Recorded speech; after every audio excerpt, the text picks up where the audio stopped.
Adam یکدم مڑا اور گھر سے نکلا. شاید اسے محسوس ہو گیا تھا وہ اب ایک نارمل انسان نہیں رہا تھا. پیچھے سے نانی کی اور بیلا کی پرزور پکار انسنے کیے.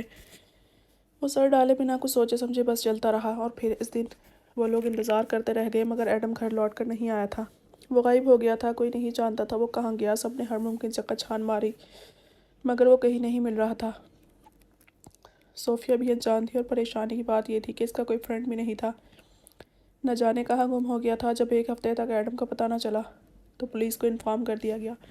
پولیس ایڈم شاہ کی تلاش میں پورے شہر کو چھان چکی تھی اور جب اس بات کو مہینہ سے بھی زیادہ وقت گزر گیا تو ایڈم شاہ کی تلاش ماند پڑنے لگی کیونکہ ڈھونڈا انہیں جاتا ہے جو کھو جائے. ایڈم تو خود کہیں جا چھپا تھا. پولیس نے کہہ دیا وہ شہر سے باہر نہیں گیا اور شہر میں موجود نہیں تو وہ کسی ویران جگہ پر بے نام موت مر چکا ہے. میتھلڈا کی بری آنکھیں الزبتھ کے وارث کی یاد میں دھندلانے لگی تھیں. اسٹیفن، روزی اور بیلا کو زندگی جیسا ایڈم یاد آتا تو رو پڑتے. اس سب میں اگر کسی کو فرق نہیں پڑا تھا تو وہ رائمن ویلڈ تھا. اسے ایڈم کے گم ہو جانے کا کوئی دکھ نہیں ہوا تھا. وہ اپنی زندگی میں مگن تھا. ایڈم شاہ کے نام پر گرد پڑنے لگی. اس نے اپنا کوئی نشان بھی نہ چھوڑا تھا. لائلا آپ ایسا کریں ہانیہ کو بھی ساتھ لیں اور اس فائل پر ورک کریں. میں نے پروف ریڈنگ کر لی ہے.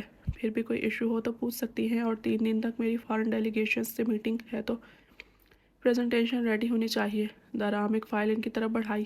ہانیہ چیئر پر جھولتی جمائیاں لے رہی تھی. لائلا نے فائل تھام لی. ہانی تھوڑا سیریس بیہیو کیا کرو. اگر یہ ایٹیٹیوڈ رہا تو تمہاری ڈگری پر بھی اثر پڑے گا. دارام نے تعصب سے ہانیہ کو دیکھا. میں اسے سمجھا دوں گی سر، لائلا نے مسکرا کر کہا. ویسے بھی جب سے ہانیہ نے اسے دارام کے راضی ہو جانے کا بتایا تھا اس کی خوش مزاجی عروج پر تھی. دارام جس نے ہانی سے جان چھڑوانے کو بس ایک بات کہہ دی تھی، اسے اندازہ ہی نہیں ہوا کہ ہانیہ نے وہ بات کتنی بڑھا چڑھا کر لائلا کو پیش کی تھی کہ وہ شادی تک کے خواب دیکھنے لگ گئی تھی. اوکے پھر آپ دونوں چاہیں تو ابھی آف ہونے میں 1 گھنٹہ ہے. ابھی کام سٹارٹ کر دیں. دارام نے انہیں جانے کا اشارہ دیا. ہاں کون سی آفت آ گئی تھی جو کال کر دی. اسی وقت رماب آفس میں داخل ہوا اور عادت کے مطابق بولتا ہوا ہی آیا. دارام نے رماب سے کہہ دیا تھا گھر جانے سے پہلے اس کی طرف چکر لگائے. اوہ رماب بھائی کیسے ہیں؟ لائلا ان سے ملو. یہ ہے میرے اسٹائلش سے ڈاکٹر کزن ہارٹ اسپیشلسٹ ہے. ہانیہ کی سستی رماب کو دیکھتے ہی کہیں دور جا سوئی تھی. لائلا نے سر ہلا کر اسے ہیلو کہا اور پھر دونوں چلی گئیں. یار تم کیا گرل فرینڈس کی طرح روزانہ مجھے دیکھنے کے لیے تڑپتے ہو؟ میں تھکا ہوا ہوتا ہوں. تمہاری کال آ جاتی ہے گھر چکر لگا لیتے. اتنا ضروری تھا ملنا. میرے گھر تو بس کام کے وقت ہی آتے ہو. چائے پلاوا بچی سی. رماب چیئر سنبھالتے ہی ناراضگی جھاڑنے لگا. ایمرجنسی تھی. سنا ہے تم پر تعویذ کیے جا رہے ہیں. دارام نے انٹرکام پر چائے لانے کا کہہ کر رماب کو شرارت سے دیکھا. مطلب تم تک بھی بات پہنچا دی. رماب نے سر نفی میں کارنامے پر افسوس کیا.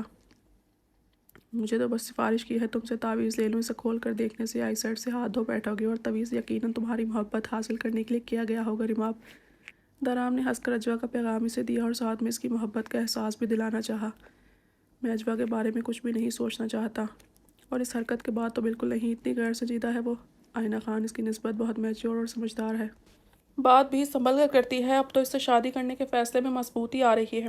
اس کے ہر انداز سے لگتا ہے ایک پڑھی لکھی لڑکی ہے اور یہ دونوں تو پڑھ لکھ کر بھی وہی کم عقل اور بچوں والے کام. اب تو حد کر دی یار. یہ کن چکروں میں پڑ گئی دونوں. اجوا تو ایک طرف وہ ازبا اگر اس چیز پر یقین کرنے لگ گئی تو چھوٹی چھوٹی بات کے لیے یہی ہے حربہ آزمائے گی. اس کو ویسے بھی کسی پری یا جن کی خواہش رہتی ہے جو اس کا ہر کام اچھے سے کر دے. رماب پریشان ہوا اور پاکٹ سے وہ کاغذ نکال کر ٹیبل پر رکھا. دارام خاموش رہا. سچ تو یہ تھا خود بھی اجوا کی اس حرکت پر اب تک حیران ہو رہا تھا. اسے اجوا سے یہ امید نہیں تھی. میں نے تو کھول کر پڑھ لیا. اب تم ٹرائی کرو. اگر نظر چلی گئی تو تعویذ جیتا ورنہ سمجھ دیں کہ ہم انسان ہی نہیں. رماب نے اسے تعویذ کی طرف اشارہ کیا. چائے آ چکی تھی. دارام نے گہرا سانس بھر کر کاغذ کو دیکھا. یہ لڑکیاں بھی نہ. رماب خاموشی سے چائے پیتے ہوئے کسی گہری سوچ میں ڈوب گیا. دارام اپنی فائلز سمیٹ کر لیپ ٹاپ شٹ ڈاؤن کرنے لگا. ان دونوں کو سبق تو سکھانا ہوگا تاکہ آئندہ ایسی حرکت نہ کرے. رماب کے جملے پر دارام نے نہ سمجھی سے اسے دیکھا. رماب نے اجوا کو کال کی مگر 2-3 مرتبہ ٹرائی کرنے کے بعد بھی اس نے اٹینڈ نہیں کی تھی. رماب نے ازبا کو کال کی جو اس نے پہلی بیل پر ہی اٹینڈ کر لی تھی. رماب بھائی آپ نے تعویذ کھولا تو نہیں نا؟ اس نے چھوٹتے ہی سوال کیا مگر جیسے کسی نے جھنجھوڑ کر اسے ہوش دلایا تھا. وہ گڑبڑائی. تعویذ تو تمہاری اس اجوا بی بی کے کہنے پر دارام نے مجھ سے لیا تھا، پر یہ بتاؤ کیسا تعویذ تھا آخر کہ دارام نے کھولا اور اب اس کی بینائی ختم ہو رہی ہے؟ اب بتاؤ کیسے اس کی نظر سلامت رکھے؟ ریماب نے سنجیدگی سے کہا۔ تو دوسری طرف بیٹھی ازبا کے ساتھ ساتھ اجوا کے بھی اوسان قطع ہوئے تھے۔ دارام خاموشی سے ریماب کا ڈرامہ دیکھتا رہا۔ آپ پہلی فرصت میں تعویذ دیکھے بنا جلا دیں اور دارام بھائی کو اللہ شفا دے گا انشاءاللہ۔ ازبا نے سمجھداری کا مظاہرہ کرتے ہوئے مشورہ دیا، جس پر دارام اور ریماب نے بامشکل ہنسی دبائی تھی۔ یہ کیا بکواس کر رہی ہو دارام بھائی، ان کو کہا بھی تھا تعویذ نہ کھولیں۔ اب میں فائزہ سے کہتی ہوں بابا جی سے بات کرے۔ اجوا نے موبائل کھینچا اور پریشانی سے لرزتی آواز میں بولی۔ خوف کی شدت سے رونا آ رہا تھا۔ دارام کی فکر بھی ہو رہی تھی۔ کون سے بابا جی؟ تم کب سے تعویذوں کے چکر میں پڑنے لگی ہو؟ کیا تم خود گئی تھی؟ اب دارام کا کیا ہوگا؟ تمہاری بے وقوفی کی وجہ سے وہ اتنا بڑا نقصان اٹھا رہا ہے۔ ریماب نے اجوا کی بات کرتے ہی اسے ڈانٹنا شروع کر دیا۔ گھر میں تو اس نے اب ہاتھ آنا نہیں تھا، وہ جانتا تھا۔ ریماب بھائی قسم سے میں نے ہی کی تھی، میری فرینڈ نے لا کر دیا تھا، اور وہ تو سر درد کا تعویذ ہے۔ دارام بھائی کو میں نے بتایا بھی تھا کہ مت کھولے۔ اجوا اسے وضاحت دیتی رو پڑی۔ اب رونے کا کیا فائدہ؟ ریماب نے کال کاٹ دی۔ دارام نے اس کی بے حسی پر اسے گھورا۔ ریماب وہ پریشان ہے، آرام سے سمجھا دیتے، اب وہ روتی رہے گی خواہ۔ یہ بہت غلط حرکت ہے۔ دارام نے اسے ٹوکا، مگر ریماب اس طرح لاپرواہی سے بیٹھا رہا۔ تھوڑا رو لینے دو، اور پریشان بھی ہونا چاہیے۔ آرام سے سمجھانے کا مطلب اگلی مرتبہ احتیاط سے یہی کام کرتی۔ ان دونوں کا مجھے اچھے سے پتہ ہے دارام۔ آج اجوا نے گھر بیٹھے منگوا لیا، اگلی بار خود بھی چلی جاتی، اور آج کل فیک پیروں کے اتنے کیسز سامنے آ رہے ہیں۔ ریماب انہیں جانتا تھا، تبھی سکون سے بیٹھا رہا۔ دارام کا دل نہیں مان رہا تھا، پر اس نے یہ معاملہ ریماب پر چھوڑ دیا۔ وہاں اجوا کا رو رو کر برا حال ہونے لگا۔ تعویذ لینے پر پچھتاتی، وہ کبھی خود کو کوستی بھی۔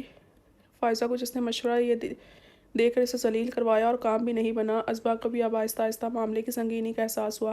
ہائے بیچارے دارام بھائی، اب ان سے شادی کون کرے گا؟ وہ پریشانی سے سوچنے لگی۔ دارام بھائی آپ ٹھیک ہے؟ I am sorry. دارام رات کو سونے کے لیے لیٹا تو اجوا کا وائس میسج ملا۔ روتی ہوئی آواز پر وہ متاسف ہوا۔ میں ٹھیک ہوں اجوا، اس نے جواباً نرمی سے جواب بھیجا۔ اجوا کو اور بھی رونا آنے لگا تھا۔ اتنا نرم دل انسان کہ اتنے بڑے نقصان پر بھی لہجے میں نرمی اور اپنائیت برقرار تھی۔ میں نے آپ کو منع بھی کیا تھا مت کھولنا، آپ نے کیوں کھولا تعویذ؟ اجوا سسکیاں لیتی اس پر ناراض ہونے لگی۔ اجوا یہ تعویذ وغیرہ کر کے جو محبت حاصل کی جائے وہ کب تک ساتھ دے گی؟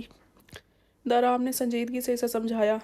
اجوا اس کی بات پر شرم اور خفت سے لب کاٹنے لگی تھی۔